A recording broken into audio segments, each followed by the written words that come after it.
Thanks for joining this evening. I'm Sue Heffelfinger. I'm a clinical psychologist in the outpatient behavioral health department at KSB Hospital.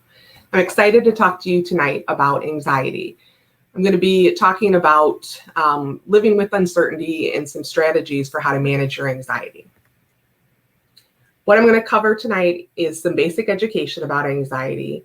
I'll talk a little bit about how the pandemic has affected all of us across the board, and how the new restrictions being lifted in our return to our new normal is really still creating anxiety for a lot of people. Then I'm going to go over some general tips for how to effectively manage your anxiety.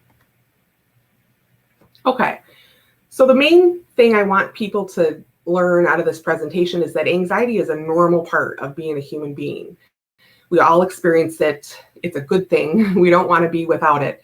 So you're not alone if you're experiencing symptoms of anxiety, especially over the past year when we've all had a lot of uncertainty. So taking care of our brain health includes doing regular self-checks on your anxiety level, just to see how you're doing, if you feel like your anxiety is getting to be too much or too hard to handle. KSB Community Wellness has been doing a brain health series over the past year, and I'm happy this talk is a part of it to be able to let people know that, hey, the brain's an organ like every other organ in your body, and it can be affected. The same way somebody might have high blood pressure or asthma and go to their doctor to get treated, our brain can have symptoms of anxiety or mood problems, and you do the same thing. You ask for help, you get some tips, and you can get support and recovery that way. So we need anxiety and the stress response in our bodies to survive. It's actually a good, healthy thing that we have it. The fear response in the body is hardwired. It's a normal protective thing in our body, and we wouldn't be able to survive without it.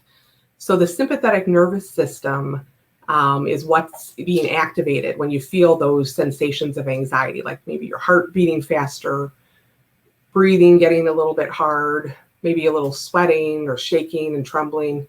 And that's our internal alarm system. It's there to kind of warn us if there's danger, and it helps us survive. It's a very adaptive, helpful tool.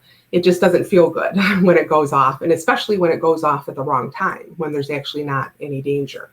So anxiety in and of itself isn't harmful. It's not going to make you lose control or have a nervous breakdown, have a heart attack, or damage you in any way. It's actually a good, healthy, normal body response.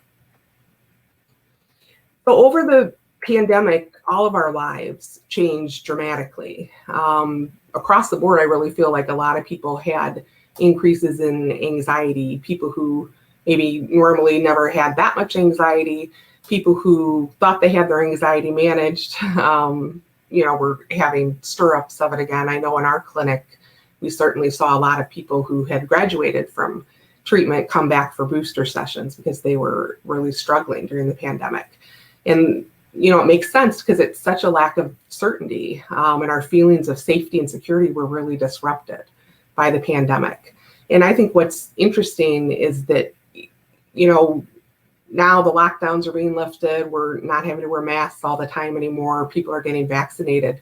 But there's still kind of like a new anxiety now of returning to whatever the new normal is going to be, because we've been isolated for over a year, not had to do a lot of activities. So now we're having, the additional stress of a busy schedule come back into our lives. So if you're feeling anxiety when you thought you'd be feeling relief, that's expected. An interesting thing that I learned about COVID was that they're considering it a collective trauma. And what that means is that it's a traumatic event that happens to everyone in the whole world at the same time. So they're saying COVID-19 is a collective trauma the same way that World War II was, or 9/11.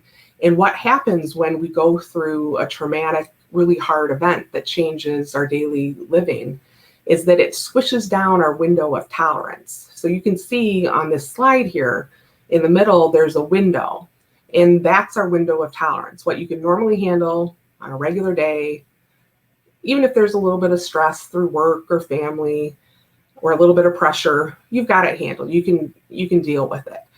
What happens with trauma, and what happened for all of us with COVID, is that the extra strain and stress of it swished down on our window. So So that means we were able to handle less on any given day. And what happens then when your window of tolerance is lessened, you can flip into one of two zones. So the bottom zone is hypoarousal, so meaning you have less energy. You're just exhausted. You feel like you can't do anything. You feel spacey or numb. Your body just wants to shut down. And that's not something you're choosing. It's not that somebody's being lazy or weak. It's just the body takes over, the reaction takes over, and you can't really help it. The other zone is on the top, the red zone, that's hyperarousal. And that relates more to my talk. That's when we're feeling jittery, hypervigilant, anxious. We might have outbursts of anger that are out of our norm. We feel overwhelmed or out of control. And that fight or flight response is activated. So we really just want to get away. So again, this isn't something we choose. No one's a bad person for experiencing this. The reaction just takes over because of the trauma.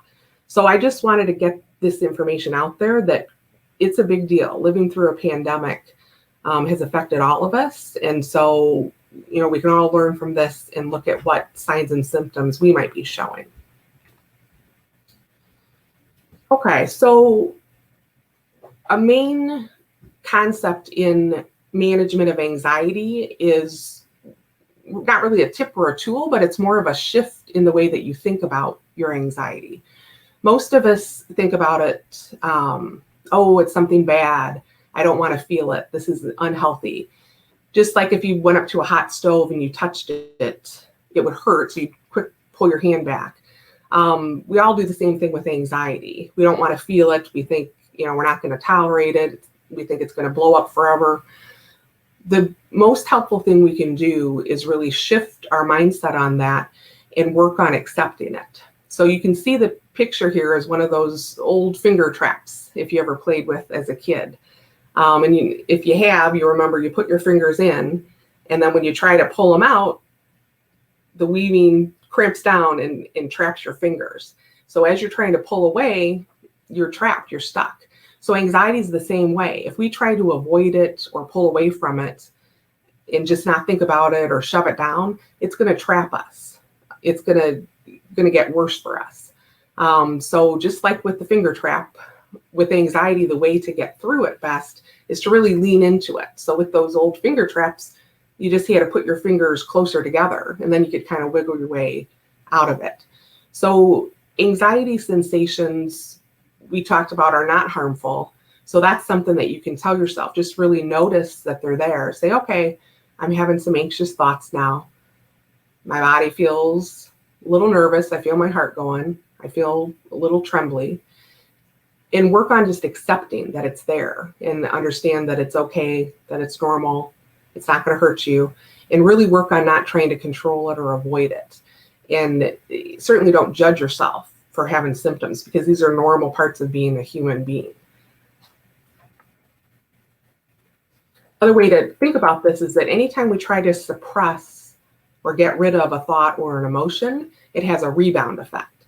And what this means is that the harder you try to not think about something, the more often it's going to pop up in your head. So just like a beach ball, if you were in a pool with a beach ball, you were trying to get that with one hand underwater, you might be able to do it for a few seconds, but eventually what's going to happen is you're going to lose your grip on it, and it's going to come around and pop up and hit you in the face.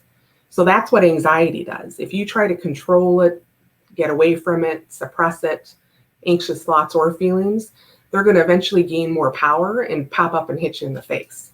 So it really isn't going to work if you try to suppress and control your anxiety. What can you do? Number one thing we have in our power to do is to focus on our breathing. And why breathing in slow, steady breaths in and out, and really trying to focus on how that breath feels as it goes in and out. Why that works is because that activates the calm down system in our body called the parasympathetic nervous system. So if you can focus on your breathing, and I tell people just start with a few slow, easy breaths. You don't have to do 10 minutes perfectly, but in the midst of, you noticing, okay, I'm starting to feel nervous or I'm starting to feel anxious, that can be the first thing that you do is sort of say, okay, This is anxiety. Let me take a breath to start to calm my body down. So part of that, what the second step is really thinking about where in your body you feel that anxiety. So you could start to pay attention to, okay, my heart's beating a little faster. I'm feeling tension in my neck, or I feel like I have butterflies in my stomach. Really allow yourself to feel it. And that's part of accepting that those sensations are there and not fighting against them. And you can even describe them, what they feel like to yourself. And work on really welcoming it, which sounds weird because we all want to feel good all the time. But anxiety is part of life, and that's what binds us together as human beings. This is something we all deal with. So really trying to welcome it and say, hey, okay, it's here. It's not a problem. I can manage it. And just make sure you don't judge it. Okay, so some other strategies.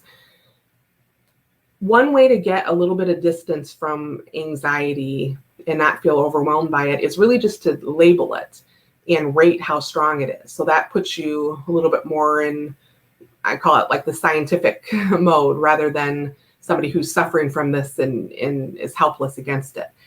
You could write this down in a journal or in a piece of paper, starting to really notice what you're feeling inside your body, labeling it, say, okay, I'm nervous, or I'm scared, I'm anxious. And it's pretty strong. It's 7 out of 10. That's one thing you can start to do. Next, you can ask yourself, okay, right before I started to feel this way, what was going through my head? And this can help you identify any trouble thoughts that have been popping up. And the reason this is important is because in cognitive behavior therapy, we believe that thoughts, feelings, and behaviors are all connected and influence each other. So one way of managing anxiety effectively is really being able to identify what your trouble thoughts are, so that you can challenge it and ask yourself questions. So for anxiety, a lot of people worry about something bad happening. You can go through and learn certain questions that you can ask, like how likely is it that this is going to happen? If it did happen, how could I cope with it? Okay, so more strategies here, identifying what is in your control and what is not. And I think we've all had a good lesson on that the past year with COVID. I even have people draw a circle on a piece of paper and write down the things that are within their control when they're starting to feel overwhelmed and out of control. And then things that really aren't their control and don't need their time or energy or worry, write them on the outside of the circle so that they have a nice visual of what it is that they can put their time and energy on. Next step is learning what triggers your anxiety. So this is where you could use that journal, writing down your symptoms, tracking them, and what situations where they occur. That's an anxiety log. Next step is you could limit negative input. So this would be an example. If you start to notice, gosh, I'm feeling really anxious after I watch the news. Well, maybe you need to limit the amount of time that you watch the news and pick, one trusted source and decide, how often you're going to look at it or read it, and then really trying to shut out any other sources. Last thing is, just healthy wellness habits. When you're feeling anxious or overwhelmed or when you're under stress, that's really the time to focus on basic self-care things. So protecting your sleep goes a long way to helping manage anxiety. Good nutrition, moving your body, limiting alcohol and caffeine. Those are all things that can help. So if those strategies don't work and you're starting to wonder, gosh, is this a little more serious than, everyday anxiety? No, you're not alone with that either. 28.8% of adults in the US on any given year will develop an anxiety disorder, and 8% of kids and adolescents. Although I feel like that number could be a little higher, because a lot of times I'll do an evaluation of an adult and they'll let me know, yeah, this started in childhood, but just they were never diagnosed. So anxiety disorders are the most common brain health disorder that are diagnosed. And the good news is they're highly treatable. So medication can certainly help, and you can talk to your primary care doctor about that. And the other thing that works very well and really is a first line treatment for anxiety is therapy. So evidence-based therapy that helps anxiety is cognitive behavioral therapy. And if you were interested in doing that, and wondering what it's like, that's what this slide talks about. So really it's working as a teammate in collaborating with your therapist, where you set the goals that you want to work on in therapy and you work on them together. I always tell people that my job is to work myself out of a job and make the person their own behavior therapist, so that they're really learning tools and strategies and filling up their own tool bag. You're going to work on identifying your anxiety triggers in therapy, probably keeping a symptom log. You'll learn actual skills to calm your body and really lessen those physical symptoms of anxiety. So another tool in therapy is really the cognitive therapy, and that just means grabbing those trouble thoughts and taking them to court and looking at evidence for and against them. So a lot of times we're stuck with worry in our heads, or very catastrophic thoughts, and really being able to slow down your thinking and challenge it and change it into something more realistic. That's the main goal of therapy. So developing coping plans for situations that trigger your anxiety is another part of therapy, and really learning how to face your fears and overcome them. That's behavior therapy. That's the B in CBT. And that's a highly effective way to overcome your anxiety. So if you're interested in finding out more, we have the Outpatient Behavioral Health Clinic at KSB, and you can call us. The number's on the screen, 815-285-5638. And I've left my email there as well. If anyone has questions, you can also put questions in the comments below if you're watching this through Facebook. I want to leave you, though, with the piece of information that anxiety is really a normal part of being a human being. It's the common thread that connects us as humans. We all suffer and we all have moments when we're anxious.